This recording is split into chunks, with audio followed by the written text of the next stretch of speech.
Мындай колдоп коеюмчу, мактап коеюмчу даже. Мына министр азыр бир макулдашууну алып келип атат 25 миллион долларга.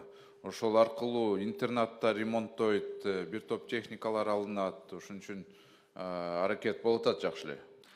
Рахмат, министрди мактап туруш керек. Мактап турганда иш жакшы болот. Доктор Шашевна аракетин кылып атат, иштеп атат күнү түнү тынбай эле. Мен айтайын дегеним бул майыптыгы бар балдарды, майып дегенде көз айыз балдар бар. Калган ден соолук аябай чың, аябай таланттуу, күчтүү балдар көп да. Көрүп эле жүрөбүз да. Ошолорго кээ биркилердин каражаты аз болуп калат, ата-энеси мүмкүнчүлүгү жок болуп калат, спорт ийримдерине катышуу убагында. Ошону негизде айтып атам да менчи. Анан бий кружок катышкан жакшы кыздар бар. Кулак укпайт, көзү көрбөйт, башка дене мүчөсү жакшы да. Ошолорду колдоп туруш керек. Алар колдолсо, ошо менен өздөрү дагы бир аз көңүлү көтөрүлүп, активный катышып калат да ушундай курстарга. Колдошубуз керек. Абдан керектүү мыйзам экен, чынында талкуусу жок эле колдоп берип коелу сунушум. Анан биздин да мунугу Кыргыз Улуттук Илимдер Академиясы боюнча мыйзам долбоорду мындан кийин карап берсеңиз, сунуштарыбыз дээрлик кабыл алынды.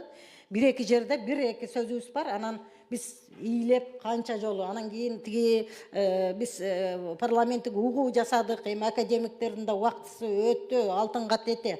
Булар эми кечке саат 2-ге чейин, 1-ге чейин кармабастан барып жумуштарын кылсын. Эми бул кишилер, атактуу кишилер, академиктер деген дайым эле алып келип алып ушул жерде 5-6 саатта отургузбай аксакалдарды да сыйлайлы дагы. Бул мыйзамыбыз талкуудан өттү, дээрлик өттү да. Ошон үчүн биздин Кыргыз Улуттук Илимдер Академиясынын мыйзамын дагы талкуусу жок өткөрүп берели. Мына министрдин да канча жумушу бар. Министрге тиешеси жок мыйзамда келип, бу киши дагы убактысы кетип атат. Мына азыр 12 жылдык деп атасыңар, бу киши бу жерге келбей, орун басарлары келип, ошонун үстүндө иштеш керек. Стандарттын үстүндө, программанын үстүндө иштеш керек. Китептин үстүндө иштеш керек да, көп чакырбай. Мына министрге азыр президент кабыл алабыз деди, иштеш керек да, биз убактысын албайлы булардынчы. Ошон үчүн менин сунушум ушул экөөнү эки мыйзам тең эле мындай талкуусу жок эле өткөрүп берсек деген сунушум бар да, ошону колдоп берип коюңуздар. Рахмат, Камила Абдуразаковна.